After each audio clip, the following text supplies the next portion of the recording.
Hi everyone. In this video, Road Trail Run, we'll take a look at the Garmin Fenix 5X brand new and the Forerunner 935, show you some key features and compare some of the differences between these watches. Enjoy the show. Hello everyone, Sam from Road Trail Run. Today we're going to talk about the new Garmin lineup at the high end, the Fenix 5 and the Forerunner 935, and compare them to some of the earlier watches in the lineup.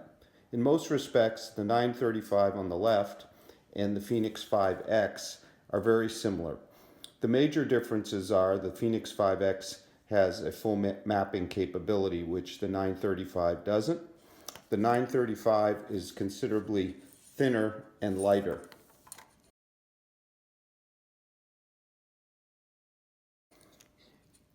In fact, the 935 comes in at 49 grams, whereas the Fenix 5X comes in at 98 grams.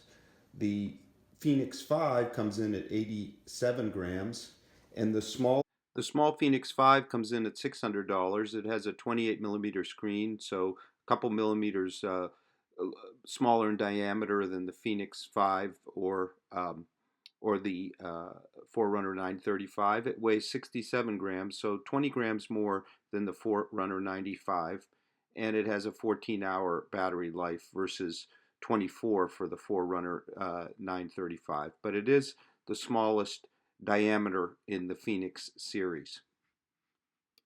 Left to right, the Fenix 5S, the Fenix 5, and the Fenix 5X. The Fenix 5X and the 935 have a very high resolution screen at 240 pixels. This really helps with the mapping capability. The Fenix 3HR on the right here is still in the lineup and is $550. It weighs about the same as the standard Fenix 5, so less than the Fenix 5X.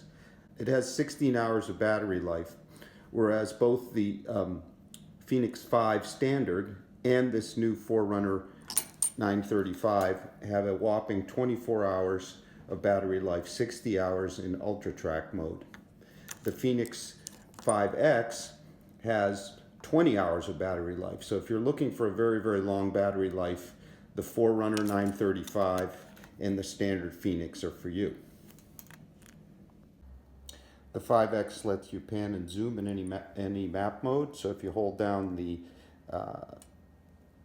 up button, you can also change the map settings, the type of map. You have the worldwide base map. You have the Garmin, so we'll select that. You have the Garmin cycle map. That's what's the basis for the round trips with directions. And you have the topo maps, which was what was enabled.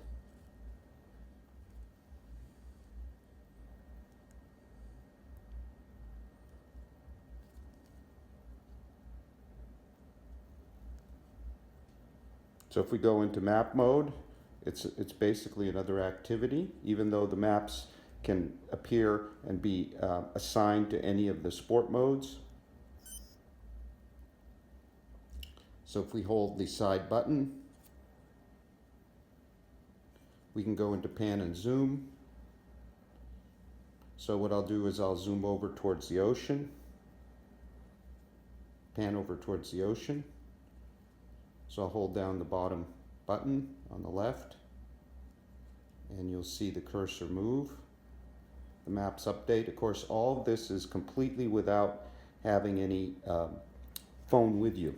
So all these maps are preloaded, and for different continents, it'll have preloaded different maps. So I can also move up and down the coast.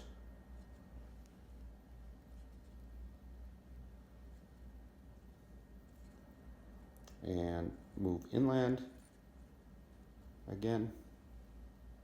So if I was following a route, I would see my planned route on the map, and if I was off track, it would show it in a different color. A key feature of all the Fenix and the 935 is the ability to very much customize your data fields. as you wish. There are literally, I think, hundreds of data fields that can be included for any activity. What really distinguishes the Fenix 5X from the other Fenix and also the 935 is the ability to navigate using actual maps. One of the features that's very cool is essentially Garmin has put their GPS car system into the Fenix, so you can get turn-by-turn directions. So from any point anywhere, you can pick a round-trip course, run or bike, and you can select the miles you wish to do. You can select any direction or north, south, east, west, and then it will create a course. The courses to follow with turn-by-turn directions have to use the mapping that's the base road maps. It will not work with the topographic maps, which are also included, but you can put a course route over a topographic map and follow it. You just won't get the turn-by-turn directions. It will also indicate, if you use that mode, how far off you are. So it's going to create a course here for us. So we can hit go, and it shows that we're 143 feet from the start of our course, which is actually out on my street. And then I can hit go, and it'll launch us into the mode. You can see the arrow, the white arrow pointing to the direction I need to head to get on course, and you'll see that throughout. Every turn will be pre-announced. It will vibrate before you get there and as you make the turn, with distances to the next turn. Very handy for cycling and running on regular roads. Once underway, you have all the standard data screens, including heart rate, of course, various ways, the mapping, and if you've enabled it, run dynamics, which is now delivered via this small pod instead of the chest straps. It's a small pod that clips to your shorts. As far as the differences, the only thing you would see different in a 935, the only capability would be different is the full color maps and the topo maps. You can load a course onto a 935 and follow it via the breadcrumb approach. So the decision on these new top-end Garmin watches really comes down to, in my estimation, do you need maps or not? And do you want a lifestyle kind of heavier watch or a lighter one? If you don't need full maps, the 935 is a great choice. It's at $500.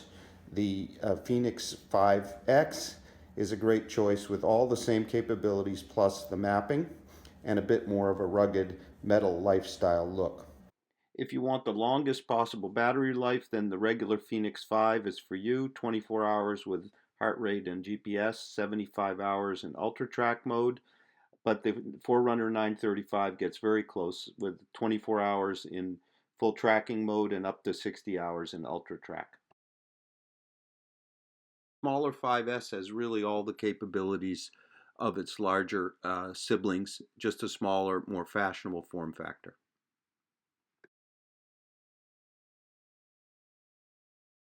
If you have a small wrist, you may want to consider the 5S, which is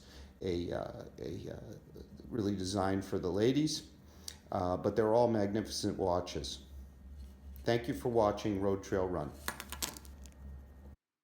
Road Trail Run's YouTube channel also has a demonstration of the Fenix 5X and mapping in action during a run.